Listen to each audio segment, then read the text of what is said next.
Un lancio dall'alto verso la piazza, una bottiglia piena d'acqua e per fortuna di plastica che finisce a terra e si rompe, forse lanciata dal terrazzo di un condominio. È accaduto domenica sera intorno alle 22 in piazza della Repubblica ad Abano Terme.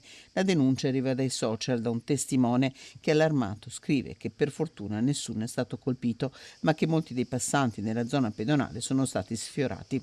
C'è preoccupazione per un gesto che segue di un mese l'aggressione avvenuta sempre qui a Flavio Lacagnina, Fluffy DJ.